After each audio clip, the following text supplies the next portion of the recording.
Well, hello everyone. This is Al Fadi, and I don't know about you, but it has been a blast really to go through these videos in this particular series because we have been unpacking a lot of information that many of you have been exposed to when it comes to the basically the historical criticism of Islam, its origin, its start, its location, for instance, the place or the book or the man. But we've been doing it, myself and Dr. J. Smith, in a way that we are really putting it all together for you. We're taking all of this info that you've been exposed to and simplifying it in a way that every one of these short episodes hopefully could be utilized as one train of thought that you can have a discussion with a Muslim, for instance, or use it as a way to build upon in your dialogue or your argument or your basically interactions with somebody who is trying, let's say, critique the history of the Bible or the New Testament, or a Muslim who's trying to defend basically their standard Islamic narrative. Whatever the case might be, we're hoping that these videos will be a powerful tool in your toolbox. Today, we are going to continue with the many problems of Mecca that exist even when we use the standard Islamic narrative itself.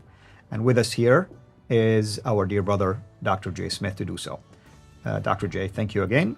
And last time, we began to talk about the importance of Mecca and what do Muslims claim about it.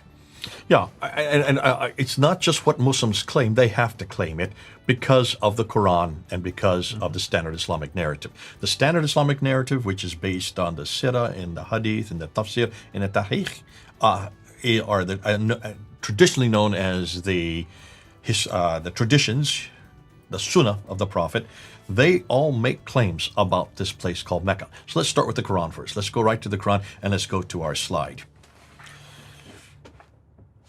On the slide, as you're looking there, these are inferences to Mecca in the Quran. So the first one that we notice is that, before we go on, let me just make this caveat as these are coming up.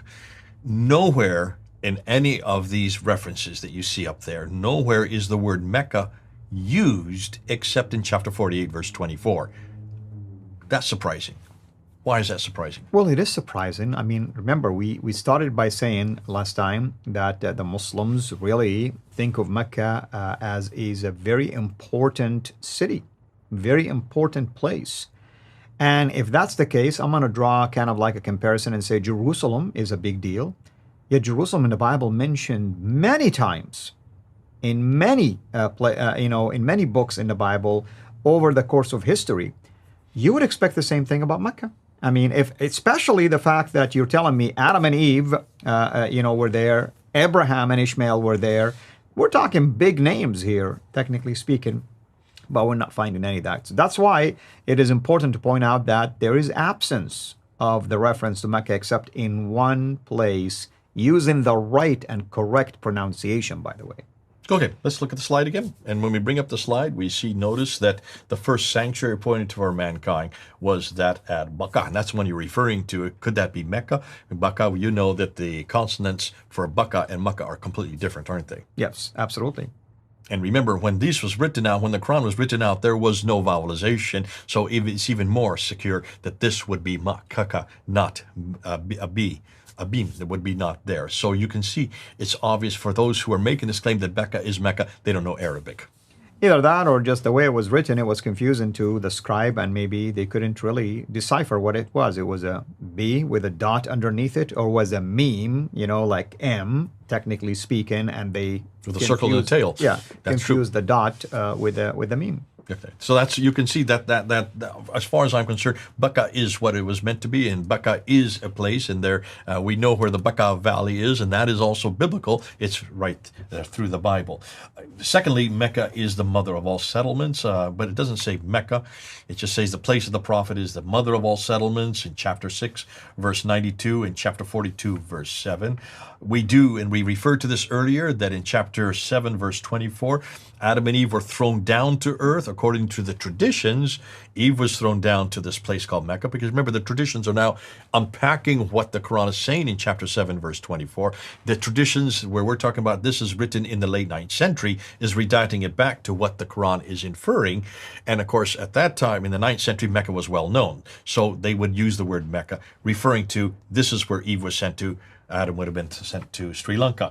And then we go to chapter 21, verse 51 to 71 that we talked about earlier, and that refers to the prophet is there in the city of the prophet, doesn't give the word Mecca, but according to the traditions, again, according to Sahih Bukhari and others, they all say that this is Mecca, where this is taking place, where he goes into the Kaaba, because where else is there a Kaaba except in Mecca in the 9th century? Well, there were many Kaabas, as we're going to find. Almost every hamlet had a Kaaba. Kaabas were quite numerous. A Kaaba just means a cube. It's the same word that you find in Hebrew. It just means a cube, a place where the idols are all kept in every town. Now, so that's in chapter 21, verse 51 to 71. We do know from the traditions that Muhammad was born there. The traditions written in the 9th century, 833, Ibn Hisham talks about it. In the 9th century, Mecca would have been well known by that time, and that he was born there in 570, and that he moved from Mecca up to Medina in 622. So that's what the traditions tell us. We also know in chapter 2, verse 149 to 150, the Masjid al-Haram. What does Masjid al-Haram mean? Well, it means like basically like the holy court or the holy place of gathering, the holy, mosque, technically speaking. Yeah. It's the forbidden place of bowing.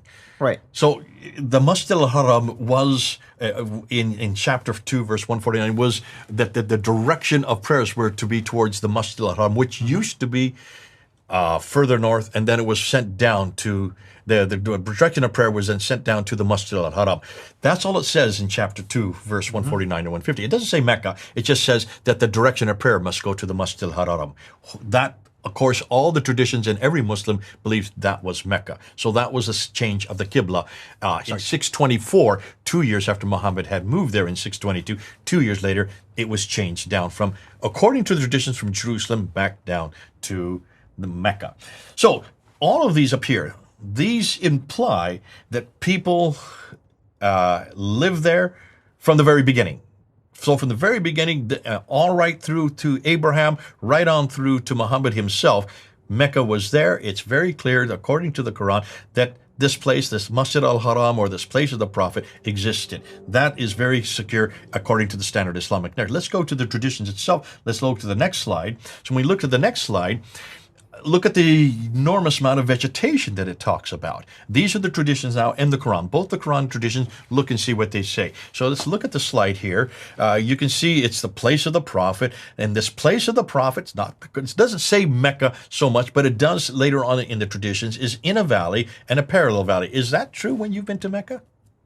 Well, I'm not aware of things like this as described, of course. It has a stream going through it. Does Mecca, when you were there, have a stream going through it? Not that I'm aware of. Not that I missed something like this. It would have been a big deal for people to go, at least, and maybe camp around it or visit or do things like this. In chapter 37 of the Quran, when the Prophet was leaving this place, his city, he would pass this pillar of salt as he was leaving, and when he come back in the evening, he passes this pillar of salt again. Is that there somewhere? Do they show where that is in Mecca today? Not at all. So there's no pillar of salt there today, right? So that's just kind of missing completely. That it has fields, according to Al-Bukhari. That it has trees, according to Tirmidhi. That it has grace, according to Al-Bukhari. Al-Bukhari also talks about the fruit. And then you have Al-Tabari talking about the clay, the loam. And then in chapter 6, verse 141, in chapter 16, and in chapter 80 of the Quran itself, it refers to olive trees. That this place where the Prophet lives, it has olive trees. Now, hold on a minute. I've got a problem with that. You've got a problem. I'd like to hear what you think of that.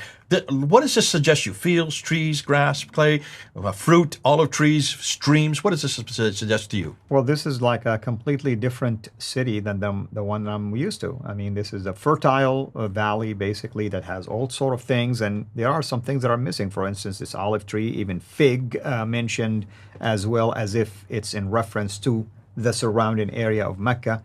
no fig trees, no olive trees. And you cannot say, well, they used to be there and they're no longer there, but we don't have evidence that they ever existed in the first place. There are olive trees there today, and I know some people have come back to me and said, Jay, look at there, here's some pictures of olive trees in Mecca. Today, when there's water, desalinated water that has been desalinated because of the Red Sea, because of all these Bechtel organization, a company that has desalinated it for the Saudi Arabia. There is water today, olive trees can now grow. But back in the 7th century and earlier, the only olive trees that existed were up in the Mediterranean, 600 miles further north.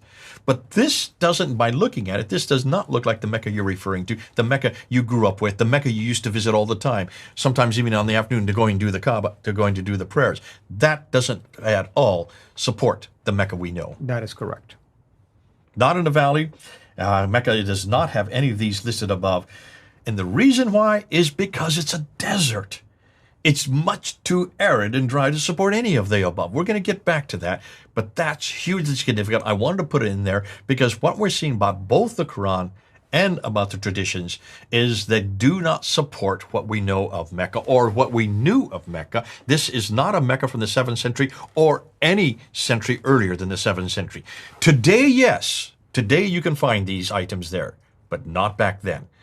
That's the first problem. We're going to get into another one. We're going to then look at some geographical locations, especially 3 geographical locations in the next episode. Wonderful. Thank you so much as always. And everybody, we can't wait until you can join us next time. Until then, have a blessed day.